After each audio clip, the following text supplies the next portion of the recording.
আজকে আমি যে মুভিটি এক্সপ্লেন করতে যাচ্ছি এটা একটি হিন্দি ক্রাইম থ্রিলার মুভি। মুভিটির নাম নির্দোষ। যদিও আমি প্রতিটি মুভির এক্সপ্লেন শুরু করার আগে মুভির কিছু সিন দেখিয়ে শুরু করি, বাট এটা এমন একটা মুভি যে মুভির সিনগুলো আগেই দেখালে মুভির অনেক রহস্য ফাঁস হয়ে যাবে। ফলে মুভিটির আসল রহস্য না জেনে প্রথমবার যখন আমি মুভিটি দেখছিলাম তখন প্রতিটি মুহূর্তে যে অস্থির মজা পাচ্ছিলাম, আপনারা রহস্যগুলো আগেই জেনে গেলে সেই মজাটা পাবেন না। তাই এতক্ষণ যে সিনগুলো দেখালাম এতটুকুই বেশি, এর চেয়ে আর বেশি এখন দেখাতে চাই না। তাই চলুন কাহিনীবাজি না করে সোজা মুভির গল্পে চলে যাই। তো মুভির শুরুতেই দেখি কোর্টের সামনে দেশের সকল টিভি রিপোর্টার ভিড় জমিয়েছে এবং একজন নিউজ রিপোর্টার বলতেছে এক্ষুনি আমাদের কাছে নিউজ আসলো সিনিয়া গ্রোভারকে পুলিশ যে মার্ডার কেসে অ্যারেস্ট করেছিল কোর্ট সেটার জন্য সিনিয়া গ্রোভারকে 3 দিনের পুলিশ কাস্টাডিতে রাখার নির্দেশ দিয়েছে। এই বলেই রিপোর্টার সিনিয়া গ্রোভারের কাছে গেলে আমরা বুঝতে পারি এই মেয়েটি তাহলে সেই সিনিয়া গ্রোভার। কিন্তু প্রশ্ন হলো এই সিনিয়া গ্রোভার দেশের কি এমন ব্যক্তি যে যার গ্রেফতারে দেশের সকল টিভি রিপোর্টাররা মাছির মতো ভ্যান ভ্যান করতেছে? তো এই মেয়েটি আসলে দেশের জনপ্রিয় একজন টিভি রিপোর্টার, আর একজন টিভি রিপোর্টারকে পুলিশ মিথ্যা মার্ডার কেসে গ্রেফতার করেছে। সো দেশের সকল নিউজ রিপোর্টার এভাবে হাঙ্গামা করারই কথা। সিন আরেকটা রিপোর্টারের কাছে আসলে দেখি সে বলতেছে সিনিয়া গ্রোভারের কেসটা ক্রাইম ব্রাঞ্চের হাতে দেওয়া হচ্ছে আর সিনিয়া গ্রোভারকে জিজ্ঞাসাবাদের জন্য কোর্ট থেকে সোজা পুলিশ স্টেশনে নিয়ে যাওয়া হচ্ছে। সিন পুলিশ স্টেশনের সামনে আসলে দেখি আরেকজন রিপোর্টার বলতেছে এটাই সেই পুলিশ স্টেশন যেখানে সিনিয়া গ্রোভারকে জিজ্ঞাসাবাদ করার জন্য নিয়ে আসা হয়েছে, আর এই কেসটা হ্যান্ডেল করতে যাচ্ছে crime branch officer mister Lokhande, যে এক্ষুনি এখানে পৌঁছাতে যাচ্ছে। তখনই scene crime branch officer mister লোখান্ডের গাড়িতে আসলে আমরা দেখি সে পুলিশ স্টেশনের দিকে আসতেছে। তো লোখান্ডে থানায় পৌঁছাতেই একজন রিপোর্টার বলে লোখান্ডে থানায় পৌঁছে গেছে, সে এখন সিনিয়াকে জিজ্ঞাসাবাদ করবে। লোখান্ডের সম্পর্কে আমরা জানি যে সে এমন একজন অফিসার যে কোনো দোষীকে রক্ষা দেয় না, আবার কোনো নির্দোষকে সাজাও পেতে দেয় না।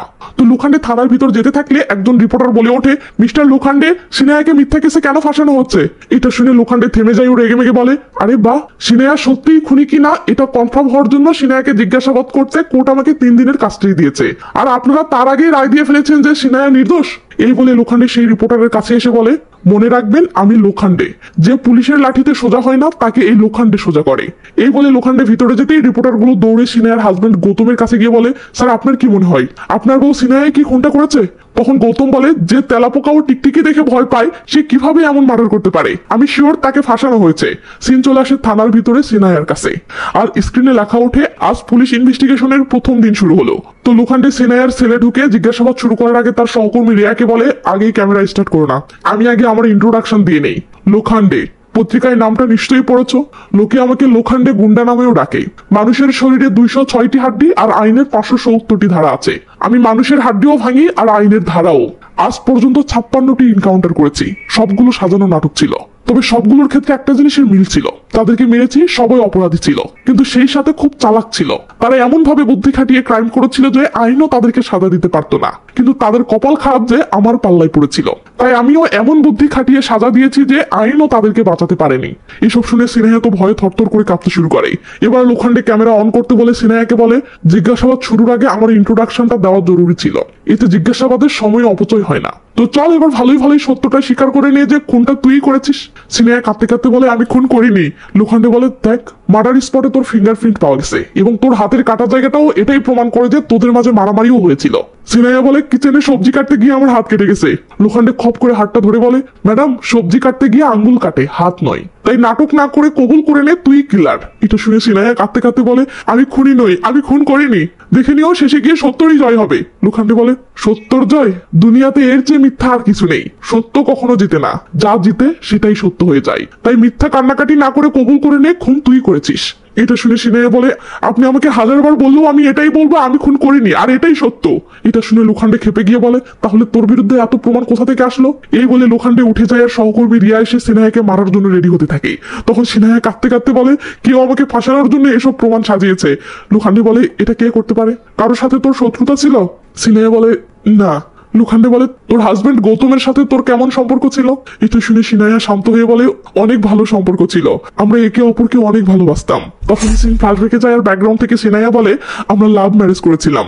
একদিন গৌতম আমার সাথে অ্যাক্সিডেন্টলি ধাক্কা খাওয়াই তার হাতে থাকা কফি আমার গায়ে পড়ে গিয়েছিল, সেদিনই তার সাথে আমার প্রথম দেখা।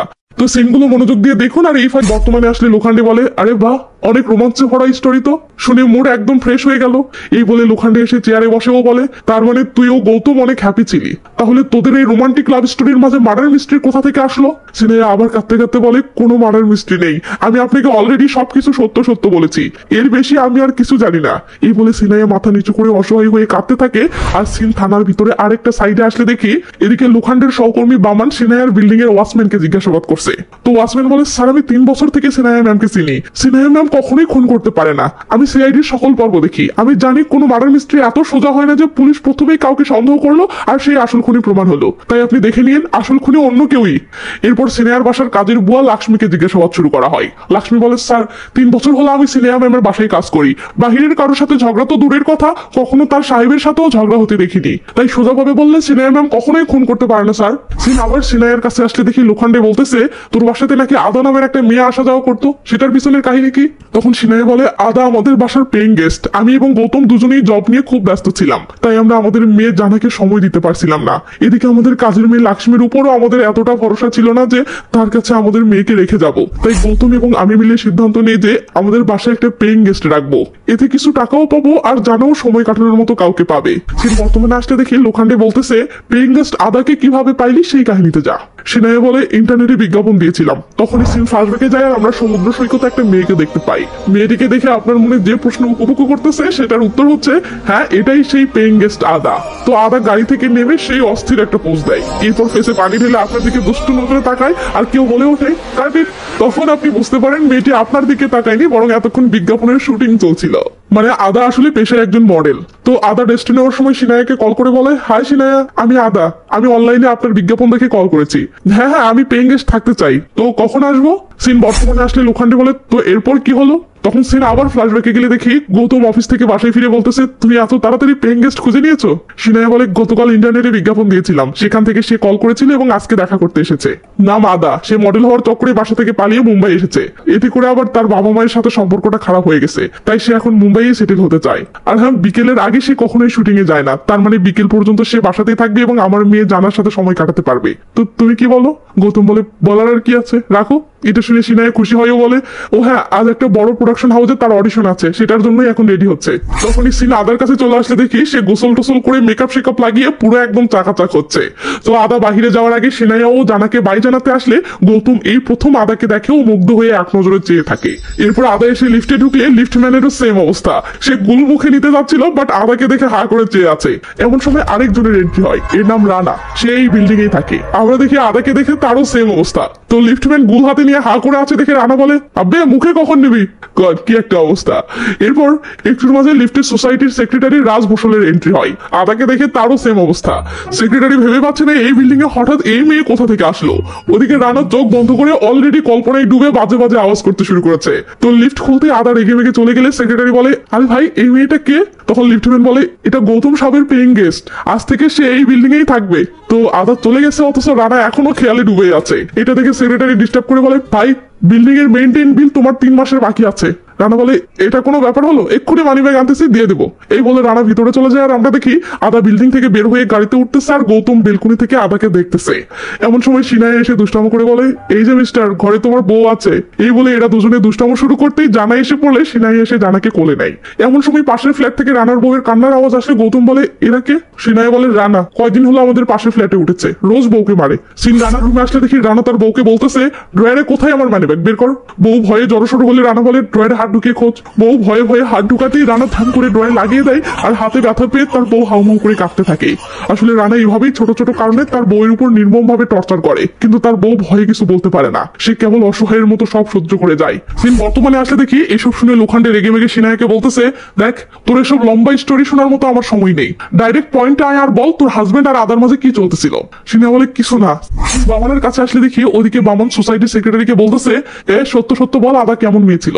সেক্রেটারি বলে ওঠে, স্যার একদম চাকাচাক, না মানে অসাধারণ মেয়ে ছিল স্যার, মা কসম। যেদিন থেকে সে বিল্ডিং এ থাকতে এসেছে চারদিকে শুধু সুগন্ধ আর সুগন্ধ, ওকে দেখলেই মন আমার খুশিতে গুলগুলা হয়ে যায়, সত্যি বলছি স্যার, মা কসম।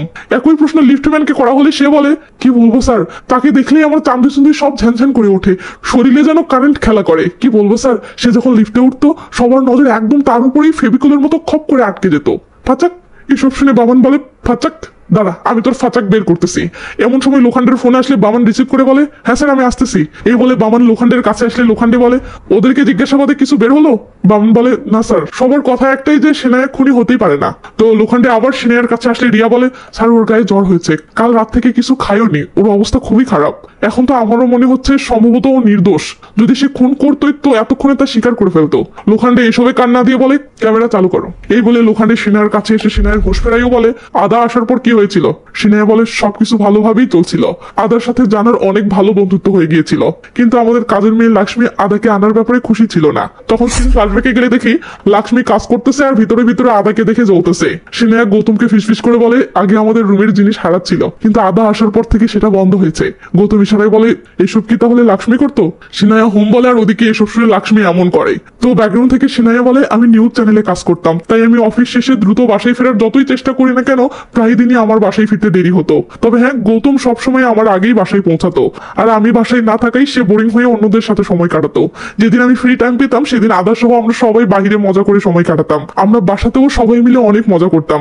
আদা আমাদের সাথে এতটা মিশে গিয়েছিল যেন আমরা সবাই ছোটবেলার ফ্রেন্ড। আদা সময় পেলে মাঝে মাঝে আমাদেরকে তার শুটিং সেটেও নিয়ে যেত। এভাবে আদা ধীরে ধীরে আমাদের পরিবারের অংশ হয়ে যায়। সে সবকিছুতেই আমাদের সাথে সাথে, সকল সুখে এবং সকল দুঃখে। বর্তমানে আসলে লোখান্ডে ধমক দিয়ে বলে, এই যে ম্যাডাম, ফ্যামিলি স্টোরিতে না ঢুকে মার্ডার স্টোরির দিকে যান। সিনিয়া বলে, কিন্তু আমার কাছে তো ফ্যামিলি মেইন। লোখান্ডে রেগে মেগে বলে, কিন্তু আমার কাছে মেইন হলো মার্ডার কে করেছে, তাই বল তোর হাজবেন্ড আর আদার মাঝে কি ঘাবলা চলছিল। কিন্তু আমাদের কাছে আসলে দেখি লাক্ষ্মী বলতেছে, স্যার আদার যে কারোর সাথে ঘাবলা থাকতে পারে, সে মডেলিং লাইনে কাজ করে, আর এই লাইনের মেয়েদের চরিত্র মোটেও সুবিধার হয় না স্যার। লিফটম্যান বলে, হ্যাঁ স্যার এটা সত্য, ওকে নেওয়ার জন্য বড় বড় গাড়ি আসতো, গাড়িগুলোর কি যেন নাম, BMW না কি যেন। গ্যারান্টি স্যার অনেক কোটিপতির সাথে ওর ঘাবলা আছে। তিনি লোখান্ডের কাছে আসলে দেখি সে সিনায়াকে বলতেছে, ঘাবলা ছিল না তো রিয়া, একে ফটোটা দেখাও তো। রিয়া তখন গৌতম আর আদার একটা গোপন ফটো দেখাতেই সিনায়ার নজর সরিয়ে নিয়ে হাউমাউ করে কাঁদতে থাকে। লোখান্ডে বলে, যদি তোর হাজবেন্ড আর আদার মাঝে ঘাবলা ছিলই না তো এটা কি, জবাব দে। সিনায়া জবাব না দিয়ে মাথা নিচু করে থাকলে রিয়া খপ করে চুল ধরে মাথা তুলে নিয়ে বলে, জবাব দে। তখন সিনায়া বলে, আমার মনে আছে সেই দিনের কথা, যেদিন প্রথম আমি গৌতম আর আদার ব্যাপারে জানতে পেরেছিলাম। সিন তখনই ফ্ল্যাশব্যাকে যায়। একদিন সিনায়া অফিস থেকে ফিরলে রানা বলে, ম্যাডাম আমি আপনাকে কিছু বলতে চাই। সিনায়া পাত্তা না দিয়ে চলে যেতে ধরলে রানা বলে, আরে আমার উপর অভিমান কিসের, তোমার হাজবেন্ড আর ওই সেরির ব্যাপারে তো জেনে দাও। এটা শুনে সিনায়া রেগে মেগে বলে, খবরদার আমার হাজবেন্ডের সম্পর্কে ভুলভাল বকবে না। রানা বলে, ভুলভাল নয় ম্যাডাম, আপনার আড়ালে ওরা দুজন খুব মজা লুটতেছে। সিনায়া বলে, আমি তোমার মুখের কথা বিশ্বাস করি না, তাই প্রমাণ থাকে তো দেখাও। রানা বলে, প্রমাণিত ওকে দিয়ে দিব, তবে তার বিনিময়ে আমাকে তোমার খুশি করতে হবে। সিনায়ের আগের মাথায় বলে, আগে প্রমাণ নিয়ে আসো। এই বলে সিনায়া চলে যায়। আর সিন এখান থেকে বর্তমানে আসলে দেখি লোখান্ডে বলতেছে, তো রানা কোনো প্রমাণ দেখিয়েছিল কি? সিনায়া বলে, না, তবে সে নাকি লুকিয়ে দুজনের একটা ভিডিও করেছিল। লোখান্ডে বলে, আরে বাহ, তোমাকে দেখানোর জন্য ভিডিও বানিয়েছিল অথচ তোমাকেই দেখায়নি কেন? সিনায়া কোনো জবাব দেয় না। রিয়া তখন সিনায়াকে টর্চার শুরু করলে সিনায়া বাধ্য হয়ে মুখ খুলেও বলে, আমি তার ভিডিও দেখিনি, কারণ সে ওই ভিডিও দেখানোর বদলে আমার সাথে শুতে চেয়েছিল। এটা শুনে লোখান্ডে বলে, বামান, কেস সলভড। আদা আর গৌতমের রিলেশনের কারণেই এই মার্ডারটা হয়েছে। This is an open and shut case. এই বলে গৌতম রানার ফটো দেখিয়ে বলে, তুই তাহলে রানাকে মেরেছিস, সেটা কনফার্ম। এতক্ষণে আমরা বুঝতে পারি মুভির শুরু থেকে যার মার্ডারের ব্যাপারে কথা চলছিল সেটা তাহলে রানা ছিল। বামান, সিনায়া ম্যাডাম তার ইজ্জত বাঁচানোর জন্য রানাকে মেরেছে, এটাই কেসের মোটিভ। এমন সময় থানার ভিতরে চিল্লাচিল্লি শুনে লোখান্ডে বাহিরে আসলে দেখে সিনায়ের হাজবেন্ড গৌতম তার মেয়ে জানাকে সিনায়ার সাথে দেখা করতে এনেছে, কারণ জানা তার মাকে ছাড়া গতকাল থেকে কিচ্ছু খাচ্ছে না। তো লোখান্ডেকে দেখতেই গৌতম কাছে এসে বলে, স্যার সিনায়াকে ছেড়ে দিন, সে নির্দোষ, সে খুনটা করেনি। এটা শুনে লোখান্ডে বলে, তুমি এত কনফিডেন্সের সাথে বলতেছো যেন তুমি জানো খুনিকে? গৌতম বলে, হ্যাঁ জানি। লোখান্ডে বলে, তো খুনিকে? গৌতম বলে, স্যার আমি খুনি।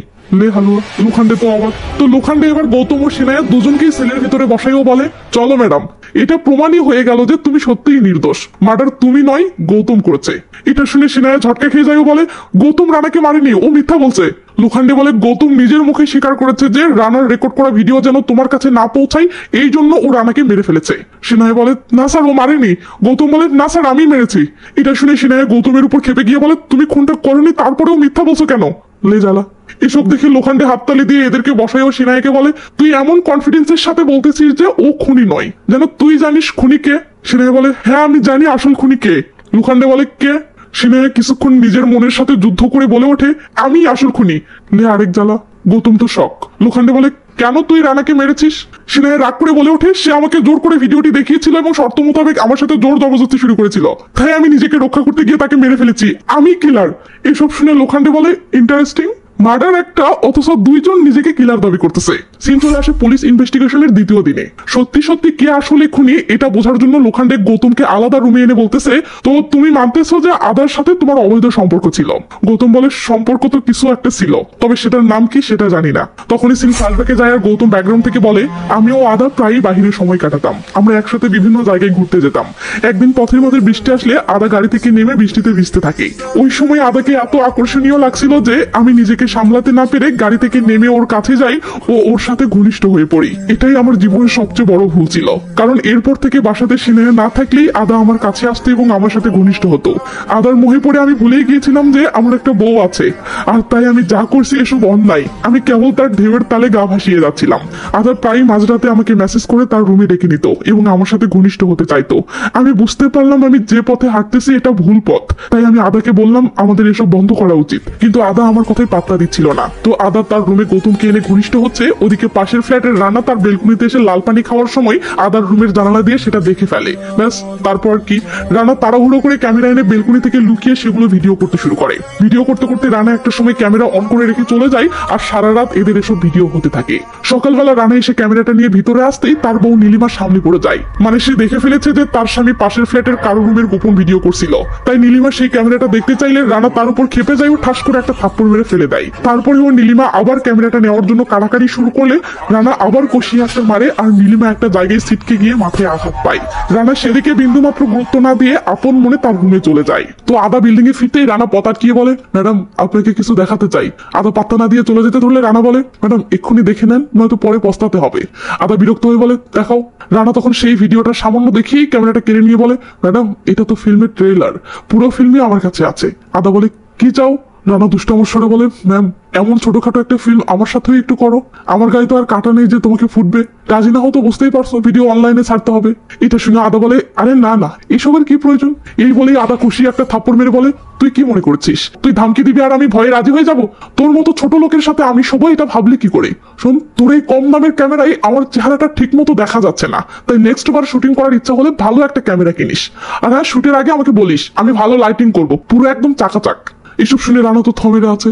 আদা তখন ইংলিশে কিছু গালি দিয়ে পাট নিয়ে চলে গেলে রানা তো রাগে ফুলতে থাকে। পরের দিন দেখি একটা ছেলে দামি গাড়ি নিয়ে আদাকে নিতে এসেছে এবং আদা সেই ছেলের গাড়িতে উঠে চলে যাচ্ছে, আর উপর থেকে গৌতম চেয়ে চেয়ে এটা দেখতেছে। সিন বর্তমানে আসলে লোখান্ডে গৌতমকে বলে, ওই ছেলেটি কে ছিল যার সাথে আদা গেল? গৌতম বলে, আদার বয়ফ্রেন্ড রবিন, আমি রবিনের ব্যাপারে আগে থেকেই জানতাম। লোখান্ডে বলে, তাহলে তোর সাথে যে আদার রিলেশন ছিল সেটার কি? গৌতম বলে, আদা আমাকে ভালোবাসে, বাট সে রবিনকে বিয়ে করতে চায়, কারণ রবিন সাউথ মুম্বাইয়ের একজন কোটিপতির ছেলে। যদিও রবিনের অনেক অভ্যাসে আদার একদম পছন্দ নয়, বাট আদা তার সুন্দর ভবিষ্যতের দিকে তাকিয়ে সেগুলো মেনে নিয়েছিল। কিন্তু রবিন আর আদার মাঝে রানার এন্ট্রি হয়। তখনই সিন ফ্ল্যাশব্যাকে গেলে দেখি আদা শুটিং এ যাওয়ার জন্য সেজেগুজে বিল্ডিং এর নিচে থাকা রবিনের গাড়ির কাছে আসতেই রবিনের গাড়ি থেকে রানা বের হয়ে আসে। আদা তো রীতিমতো অবাক। তখন গাড়ি থেকে রবিনও বের হয়েও বলে, ডার্লিং তুমি এই মিস্টারকে চেনো?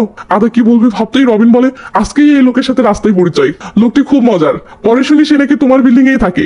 রানা তখন রবিনের থেকে বিদায় নিয়ে আদাকে বলে, আপনাকে এই বিল্ডিং এ তো কখনো দেখিনি। আদা কি বলবে ভাবতেই রানা বলে ওঠে, কোনো ব্যাপার না, পরিচিত হলাম, এখন দেখা সাক্ষাৎ হতেই থাকবে। এই বলে রানা চলে গেলে আদা তো ভয়ে থরথর করে কাঁপতে থাকে। তো আদা রবিনের সাথে বাড়ি এসে এনজয় করতেছে, এমন সময় রানা আদাকে মেসেজ করে বলে, ডিস্টার্ব করার জন্য সরি সুইটহার্ট, রবিনকে ফিল্মটা এখনো দেখাইনি, তবে ভাবতেছি কালকে দেখাই, তুমি কি বলো? এটা দেখে আদা রানাকে কল করলে রানা কলটা ধরে বলে, আমি জানতাম তোর কল অবশ্যই আসবে, যাদের রক্ত খুব গরম, কথাই কথাই রেগে যায়, তাদেরকে কিভাবে ঠান্ডা করতে হয় সেটা জানি সুইটহার্ট। আদা বলে, কি চাও বলো? রানা বলে, এই তো লাইনে এসেছিস, দেখ আমার ক্যামেরার ভিডিও কোয়ালিটি খারাপ হতে পারে, বাট তোর বয়ফ্রেন্ড রবিন সে তো তার ডার্লিং এর চেহারা ঠিকই চিনতে পারবে, তাই না? তাই মেসেজে তোকে একটা ঠিকানা দিব, কাল হট ড্রেসে পুরো একদম চাকাচাক হয়ে আসিস। এই বলে রানা কল কেটে দিলে আদা গৌতমকে কল করে বলে, গৌতম রানা ওই ভিডিও রবিন ও সিনায়াকে দেখানোর হুমকি দিচ্ছে, প্লিজ এটা থামানোর ব্যবস্থা করো, প্লিজ গৌতম আজকের মাঝেই কিছু একটা করো প্লিজ। বর্তমানে আসলে লোখান্ডে গৌতমকে বলে, তো তুমি কি করেছিলে? গৌতম বলে, শান্তিতে বেঁচে থাকার জন্য কখনো কখনো বিপজ্জনক সিদ্ধান্ত নিতে হয়।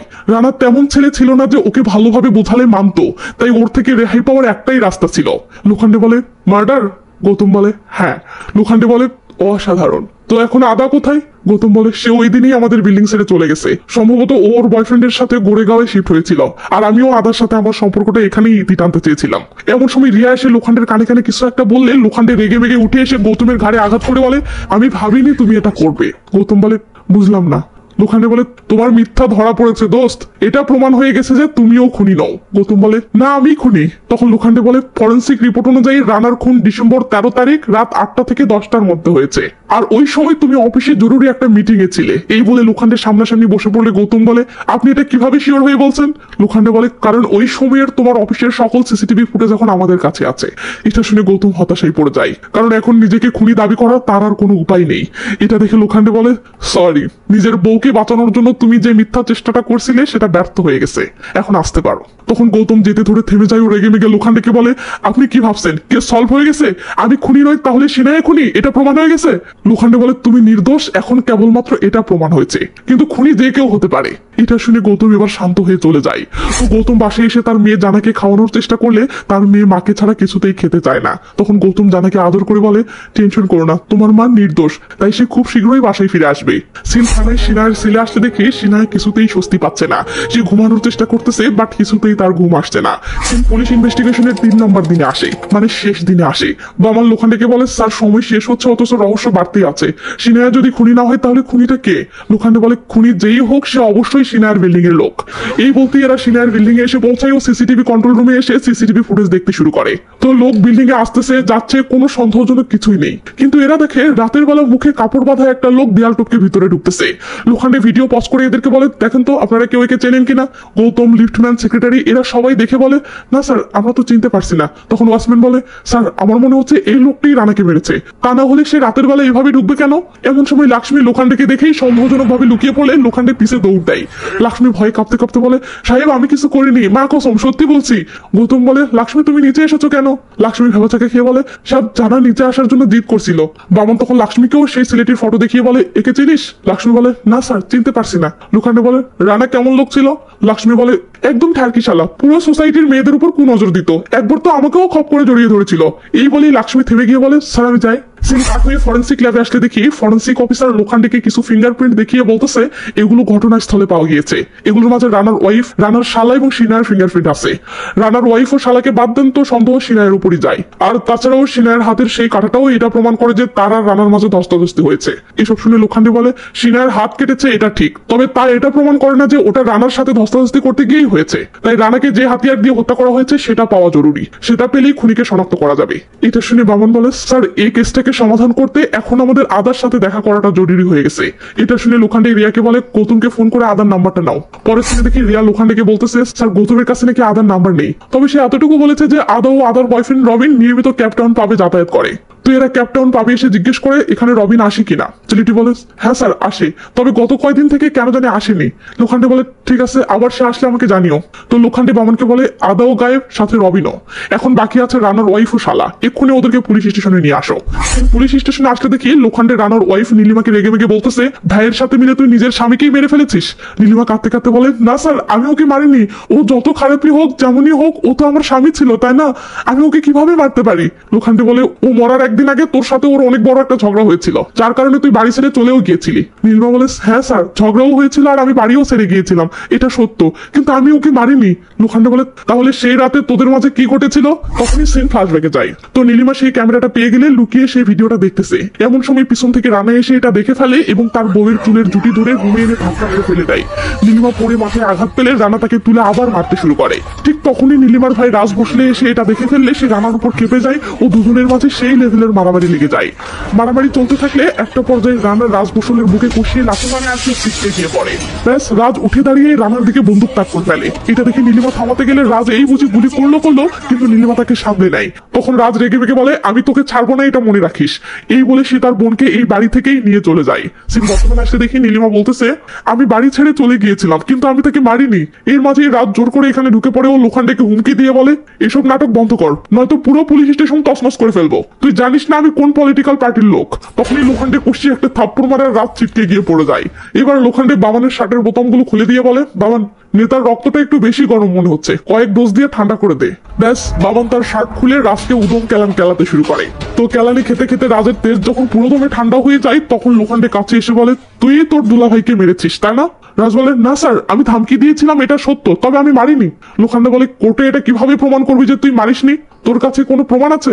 রাজ তখন কিছুক্ষণ ভেবে বলে হ্যাঁ স্যার, কারণ ওই রাতে আমি যোগেশ্বরীর বিন্দিয়া বাড়ি ছিলাম।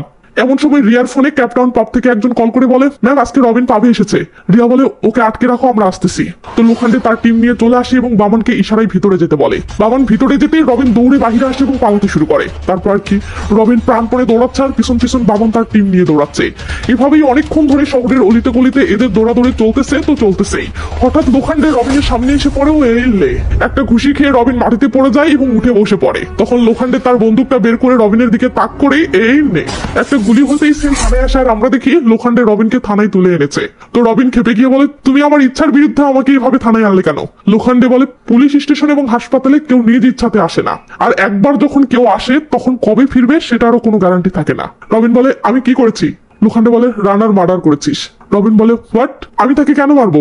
লোখান্ডে বলে, আদার জন্য। রবিন বলে, আদাকে? ব্যাস সঙ্গে সঙ্গে বুকে কষিয়ে একটা লাথি মারে আর রবিন ছিটকে পড়ে যায়। লোখান্ডে টেনে তুলে বলে, শালা যে মেয়ের সাথে এত মজা করলি সে মেয়ে এখন হারিয়ে গেছে, তো তোর স্মৃতিও হারিয়ে গেছে। এই বলেই লে ওটা। এবার রবিন বলে ওঠে, স্যার স্যার বলতেছি। এটা শুনে লোখান্ডে বলে, বাবান এই প্রথম ডাক্তারের চিকিৎসায় নয় পুলিশের চিকিৎসায় কারো স্মৃতিশক্তি ফিরে আসতে দেখলাম। তো রবিন উঠে বলে, বলবো তবে একটা শর্ত আছে।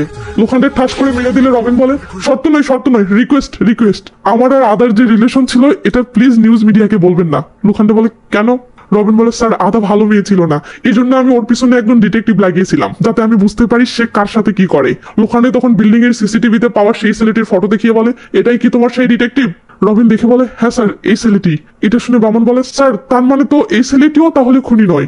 এমন সময় রিয়া এসে বলে, স্যার হেডকোয়ার্টার থেকে কল এসেছে, আদা তার ফোন অন করেছে, লোকেশন ধারাবি। ব্যাস এরা সঙ্গে সঙ্গে ধারাবি পৌঁছে যায় ও আদার ফোনের লোকেশন ফলো করে করে একটা বস্তিতে ঢুকে পড়ে। এরপর লোকেশন অনুযায়ী একটা রুমের সামনে এসে পৌঁছালে লোখান্ডের রুমের দিকে বন্দুক তাক করে আর বামন ধ্যাম করে দরজাটা খুলতেই দেখে একটা পিচ্চি সেই মোবাইলে গেম খেলতেছে। বামন ছেলেটিকে বাহিরে এনে বলে, বল এই ফোন কোথায় পেয়েছিস? ছেলেটি বলে, মাড আইল্যান্ড একটা বাংলোর সামনে কুড়িয়ে পেয়েছি। ব্যাস এরা ছেলেটিকে সাথে নিয়ে চলে আসে মাড আইল্যান্ডের সেই বাংলোর সামনে। তো বামন পাশের বাংলোর একটা ওয়াচম্যানকে জিজ্ঞেস করে, এর সামনের বাংলোটা কার? লোকটি বলে, এটা তো কেতন সাহেবের, সে কানাডায় থাকে।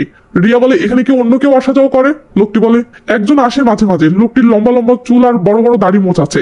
এটা দেখে বামন রানার ফটো দেখালে লোকটি বলে, হ্যাঁ স্যার ইনি এখানে আসতেন। ব্যাস এরা দরজা ভেঙে বাংলোর ভিতরে ঢুকে পড়ে। তো এরা পুরো বাংলোটা ঘুরে ফিরে দেখতে থাকলে রিয়া ডাক দিয়ে বলে, স্যার এখানে কিছু রক্তের দাগ দেখা যাচ্ছে। এটা শুনে লোখান্ডে ও বামন সেখানে আসলে বামন দেখে বলে, স্যার কেউ রক্তের দাগটা পরিষ্কার করার চেষ্টা করছে। লোখান্ডে বলে, মনে হচ্ছে এখানে মার্ডার হয়েছে, আর মার্ডার হওয়ারও অনেকদিন পেরিয়ে গেছে, কারণ রক্তের কালার কালো হয়ে গেছে।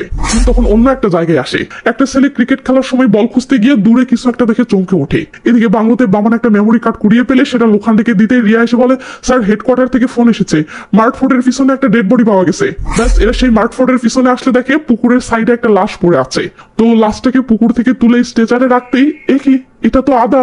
এটা দেখে বামন ও লোখান্ডে দুজনেই তো অবাক। তো লোখান্ডে লাস্টে দেখে বলে, ডেড বডির অবস্থা দেখে বোঝা যাচ্ছে আদার রানা মরার আরো কয়েকদিন আগে মারা গেছে, তার মানে আদা রানাকে মারেনি। এটা শুনে বামন বলে, স্যার সাসপেন্স তো দেখে বেড়েই চলেছে, রানার কেসই এখনো সমাধান করতে পারলাম না, এর মাঝে আবার আদার ডেড বডি।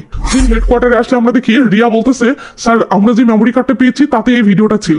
তো সেই ভিডিওতে দেখা যায় রানা এই বাংলোতে এসে তার ক্যামেরা একটা গোপন জায়গায় সেট করতেছে আর বলতেছে, এতদিন অন্যদের গোপন ভিডিও শুট করতাম, আজ আমার নিজের গোপন ভিডিও শুট করতে যাচ্ছি। তো রানা ক্যামেরা সেট করে আয়নার সামনে দাঁড়িয়ে শরীরে পারফিউম মারতেছে। এমন সময় বাংলোতে আদা আসে, মানে সে রানার প্রস্তাবে রাজি হয়ে এখানে এসেছে। তো রানা খুশি হয়ে আদাকে রিসিভ করলে আদা ভিতরে ঢুকে বেলকনিতে চলে আসে। পিছন পিছন রানাও আসলে আদা বসে পড়ে। রানা তখন ড্রিঙ্কস রেডি করতে ধরলে আদা হট মুডে বলে, ড্রিঙ্কস আমি বানাই। এই বলে আদা ড্রিঙ্কস বানাতে থাকলে রানা সিগারেট নেওয়ার জন্য সাইডে যায়, আর এই ফাঁকে আদা রানার ড্রিঙ্কসে কি যেন মেশাই। রানা এসে বলে, তুমি খুব চালাক। আদা তো ভয়ে কাঁপতেছে। রানা বলে, তুমি আমার শর্তে রাজি হয়ে আমার বন্ধু হয়ে গেলে, নয়তো রানার সাথে শত্রুতা করা ভয়ঙ্কর। এটা শুনে আদার ভয়টা কেটে যায় ও আদার রানার গ্লাসটা রানাকে দিয়ে বলে, যখন বন্ধু হয়ে কাজটা হয়ে যাচ্ছে তখন শত্রু কেন হব। এটা শুনে রানা তো সেই খুশি। তো রানা তার গ্লাসের পুরো মাল খেয়ে টাল্লি হয়ে রোমান্টিক মুডে আদাকে কবিতা শোনাচ্ছে। হঠাৎ তার মাথা ঘুরতে শুরু করে। ব্যাস এটা দেখেই আদা একটা বোতল নিয়ে ধ্যান করে রানার মাথায় মেরে দেয় ও বলে, শালা আজ তুই শেষ। এই বলেই সে রুমের ভিতর থেকে স্ট্যান্ড লাইট নিতেই রানা খপ করে আদার গলা টিপে ধরে ও রেগে মেগে আদাকে এমন একটা ধাক্কা মারে যে আদা কাঁচের জানালা ভেঙে ভিতরে ছিটকে এসে পড়ে। রানা এসে আদাকে টেনে তুলতে আদা আবার রানাকে আক্রমণ শুরু করে আর দুজনের মাঝে পুরো দমে মারামারি বেঁধে যায়। রানা ধ্যাম করে আদাকে কয়েকটা থাপ্পড় মারলে আদা আবার রানাকে ধ্যাম করে টেবিলের উপর ফেলে দেয় আর রানা আহত হয়। এই সুযোগে আদা একটা স্ট্যান্ড লাইট নিয়ে রানাকে মারতে ধরতেই রানা খপ করে সেটা ধরে ফেলে এবং আদাকে ফেলে দিয়ে উঠে দাঁড়ায়। আদা তখন তাড়াহুড়ো করে এসে স্ট্যান্ড দিয়ে রানাকে মারার জন্য তেড়ে আসে, আর ওদিকে সেম টাইমে রানাও একটা টুল নিয়ে আদাকে মারার জন্য তেড়ে আসে। এরপর দুজনে একদম সেম টাইমে দুজনের মাথায় এমন জোরে মেরে দেয় যে আমরা দেখি দুজনের অবস্থা এমন মনে হচ্ছে দুজনেরই উপরের ভিসা কনফার্ম হয়ে গেছে। কন এইটা কোনো কথা? তো দুজনেই মাটিতে লুটে পড়ে যায়। বর্তমানে আসে লোখান্ডে এটা দেখে টেনশনে পড়ে গেছে। সে ভেবে পাচ্ছে না রানা যদি এই বাংলোতেই মারা যায় তাহলে রানার বডি যে পাওয়া গেছে রানার নিজের বিল্ডিং এ, এটা কি করে সম্ভব? এমন সময় রিয়া বলে ওঠে, স্যার রানা নড়তেছে। তখন আমরা দেখি হারামি রানা মরেনি, সে বেঁচে আছে। তো রানা উঠে আদার সেই স্ট্যান্ড নিয়ে আদাকেই ধ্যামাধ্যাম কয়েকটা মেরে দিয়ে এসে ক্যামেরাটা বন্ধ করে। লোখান্ডে বলে আদার রানার মার্ডার করতে গিয়ে নিজেই মার্ডার হয়েছে। বাবান বলে স্যার এই ভিডিও থেকে আদার মৃত্যুর রহস্যটা ক্লিয়ার হলো, কিন্তু রানার মার্ডার কে করেছে সেই প্রশ্নটা এখনো রয়ে গেছে। সিনায়া, গৌতম, আদা, নীলিমা, রবিন, রাজ ভোসলে এরা কেউই যদি রানার মার্ডার না করে থাকে তাহলে রানাকে মেরেছেটা কে? তখন রিয়া বলে স্যার এমনও তো হতে পারে ওয়াচম্যান, লিফটম্যান, সোসাইটির সেক্রেটারি অথবা কাজের মেয়ে লক্ষ্মী এদের মাঝে কেউ রানাকে মেরেছে। বামন বলে স্যার গুরুত্বপূর্ণ ব্যাপার হলো সিনিয়র রিমান্ড আমাদের কাছে কেবল আজ পর্যন্তই আছে, এরপর কালোকে কোর্টে হাজির করতে হবে। এটা শুনে লোখান্ডে হতাশ হয় আর সিন চলে আসে পরের দিন কোর্টের সামনে। আমরা দেখি একজন রিপোর্টার বলতেছে কোর্ট সিনায়াকে 3 দিনের জন্য ক্রাইম ব্রাঞ্চের হাতে দিয়েছিল, কিন্তু এই 3 দিনে ক্রাইম ব্রাঞ্চ সিনায়ের বিপক্ষে কোনো প্রমাণ জোটাতে পারেনি। আর আজ কোর্ট সিনায়ের রায় শোনাতে যাচ্ছে। তো আসুন দেখি কোর্ট কার পক্ষে রায় দেয়। সিন চলে আসে কোর্টের ভিতর। সিনায়ের বিপক্ষ উকিল বলে ইওর অনার, রিমান্ডের সময় সিনায়ের নিজ মুখে স্বীকার করেছেন যে সেই রানার খুন করেছে। এটা শুনে সিনায়ের পক্ষের উকিল বলে মিলর্ড, মিসেস সিনায়া খুনের দায় স্বীকার করেছে, কিন্তু এটা প্রমাণ হয়ে যায়নি যে সে খুনি। মিস্টার গৌতম তো খুনের দায় স্বীকার করেছেন, সেও চিল্লিয়ে চিল্লিয়ে বলেছেন যে সেই আসল খুনি। তো আপনি কি তাহলে গৌতমকে সাজা দিবেন? যেভাবে গৌতম তার ওয়াইফকে বাঁচানোর জন্য খুনের দায় নিজের উপর নিয়েছিলেন, সেভাবে সিনায়াও তার স্বামীকে ফাঁসতে দেখে খুনের দায় নিজের উপর নিয়েছিলেন। এটা শুনে বিপক্ষ উকিল বলে উকিল সাহেবা, যে সময় সিনায়াকে গ্রেফতার করা হয়েছিল সেই সময় তার হাতে কাটা ছিল, এটার ব্যাপারে কি বলবেন? কারণ সবজি কাটার সময় আঙ্গুল কাটে, হাত নয়। এটা শুনে মেয়েটি হেসে বলে আইন তো আর এটা নির্ধারণ করতে পারে না যে সবজি কাটার সময় চাকু কোন দিকে চালাতে হবে। এটা শুনে সবাই হেসে ওঠে। মেয়েটি বলে দর্শক, এখন পর্যন্ত পুলিশ সেই হাতিয়ারটাই খুঁজে বের করতে পারেনি যেটা দিয়ে রানার মার্ডার হয়েছে। ফরেন্সিক ডিপার্টমেন্টের মতে সেটা নাকি একদম আলাদাই এক ধরনের হাতিয়ার ছিল, কিন্তু প্রশ্ন সেটা আসলে ছিলটা কি? আসল কথা তো এটা দর্শক, পুলিশ সিনায়ার বিরুদ্ধে পাকাপোক্ত কোনো প্রমাণ কোর্টে হাজির করতে ব্যর্থ হয়েছে। এই বলে মেয়েটি তার কথা শেষ করে জজ লোখান্ডেকে বলে মিস্টার লোখান্ডে, আদালত এটা জানতে চায় যে আদালত যে আপনাকে সিনিয়র 3 দিনের রিমান্ড দিয়েছিল আপনি এই 3 দিনে কি করেছেন? লোখান্ডে বলে এটা সত্য মিলর্ড যে আমি সিনায়ের বিরুদ্ধে মজবুত কোনো প্রমাণ কোর্টে পেশ করতে ব্যর্থ হয়েছি। সিনায়ের উকিল বলে শুধু প্রমাণই না, আপনি মার্ডারের সেই হাতিয়ারটাও পেশ করতে ব্যর্থ হয়েছেন। এসব শুনে জজ রায় শোনায় যে মিস্টার লোখান্ডের দ্বারা পেশ করা সকল তথ্যের ভিত্তিতে এই আদালত তার রায় শোনাতে যাচ্ছে। সিনায়াও গৌতমের বুকের ভিতর তো ধুক ধুক করতেছে। জজ বলে মিসেস সিনায়া নির্দোষ। এটা শুনতেই সিনায়ার যেন জান ফিরে আসে আর গৌতমও সেই খুশি হয়। তখন সিনায়া কি যেন ভাবতে থাকে আর সিন ফার থেকে যায়, মানে রানা যেই রাতে খুন হয়েছিল সেই রাতের সিনে। তো গৌতম যে আদার সাথে গোপনে ওসব করে আর রানার কাছে সেটার ভিডিও আছে, এদিকে কনফার্ম হওয়ার জন্য যে রানার থেকে ভিডিওটি দেখবে, তো রানা আবার শর্ত দিয়েছে ভিডিও দেখতে হলে তার সাথে শুতে হবে। কি এক জ্বালা। তাই সিনায়া ভিডিও দেখবে না বলে মনকে মানানোর বহু চেষ্টা করে, কিন্তু না, ব্যাপারটা ক্লিয়ার না হওয়া পর্যন্ত সে কিছুতেই শান্তি পাচ্ছে না। তাই শেষমেশ সে বাধ্য হয়ে রানার কাছে সেই ভিডিওটি দেখতে আসে। রানা তখন টিভিতে ভিডিওটি চালিয়ে দিলে সিনায়া তো রীতিমতো অবাক। এটা দেখে সে পাথরের মতো থ মেরে দাঁড়িয়ে আছে আর তার চোখে জল টলমল করে উঠতেছে। এমন সময় রানা এসে সিনায়ার শরীরে হাত দিতেই সিনায়া পালানোর চেষ্টা শুরু করে আর রানা রেগে মেগে সিনায়াকে ধাক্কা মেরে টেবিলের উপর ফেলে দেয়। আর এই সময় বোতলের কাজ দিয়ে সিনায়ার হাতটা কেটে গিয়েছিল। তো রানা এসে সিনায়ের উপর আবার হামলা করলে সিনায়া তার ইজ্জত বাঁচাতে একটা বোতল ছুঁড়ে মারে, বাট সেটা রানাকে লাগে না। সিনায়া পালাতে ধরলে রানা আবার সিনায়াকে ধরে ফেলে ও সিনায়াকে সোফার উপর শুয়ে দিয়ে জোর জবরদস্তি করতে শুরু করে। দস্তাদস্তি করার সময় সিনায়ার হাতটা তার মাথায় থাকা হেয়ার স্টিকে গেলে সিনায়া সেটা খুলে নিয়ে এড়িয়ে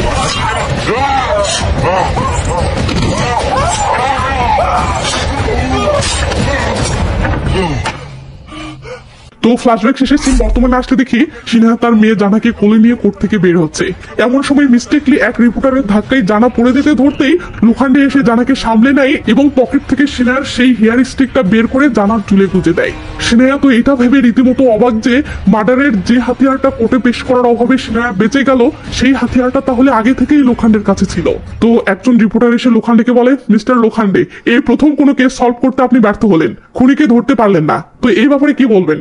লোখান্ডে বলে লোখান্ডের হাত থেকে দোষী কখনো ফসকে যায় না আর নির্দোষও কখনো সাজা পায় না। তখন সিন কাট হয় আর লোখান্ডে বলে কেস হাতে পেয়ে আমি যখন ইনভেস্টিগেশনের জন্য মার্ডার স্পটে গিয়েছিলাম, তো আমি সেই হাতিয়ারটা পেয়েছিলাম যা পুলিশও পায়নি। সেদিন দুইটি বিষয় আমি একসাথে জানতে পারি। এক, খুনি সিনায়া। 2 মেইন কালপ্রিট রানা। সিনায়ার উপর ইনভেস্টিগেশন আমি খুনির সন্ধানে করিনি, বরং এটা জানার জন্য করেছি যে সিনায়া রানার মার্ডারটা কোন পরিস্থিতিতে গিয়ে করেছে। আর 3 দিনের ওই ইনভেস্টিগেশনে বুঝতে পেরেছি সিনায়া খুনি হয়েও নির্দোষ। সত্য তো এটা যে রানা সোসাইটিতে সবার জীবন অতিষ্ঠ করে তুলেছিল, আদাও তার কারণেই মরেছে। আসলে কখনো কখনো মরনেওয়ালা মারনেওয়ালার চেয়েও বেশি পাপী হয়ে থাকে। যদি সিনায়ার শাস্তি হতো তো হাসি খুশি সংসারটা ধ্বংস হয়ে যেত। আসলে লোখান্ডে বেআইনি ভাবে আইনি কাজ করে, কিন্তু আইনি ভাবে কখনো বেআইনি কাজ করে না। আর মুভিটি এখানেই শেষ হয়ে যায়। তো মুভিটি কার কেমন লেগেছে জানি না, আমি আপনার থেকে লাইক চাই। অন্যরা কমেন্ট করবে কিনা ভরসা নেই, তাই আমি আপনার কমেন্ট চাই। কি কমেন্ট করবেন সেটা নিয়ে টেনশনে ফিট হতে হবে না, যা মন চাই কমেন্ট করলেই হলো, আমি তাতেই খুশি। আর হ্যাঁ, চ্যানেলটি সাবস্ক্রাইব করেছেন কি? করে না থাকলে সাবস্ক্রাইব করে নিন, এতে আত্মীয়তা বাড়ে, মনের টান বাড়ে। তো ভালো থাকবেন, নিজের খেয়াল রাখবেন, টেক কেয়ার, বাই বাই।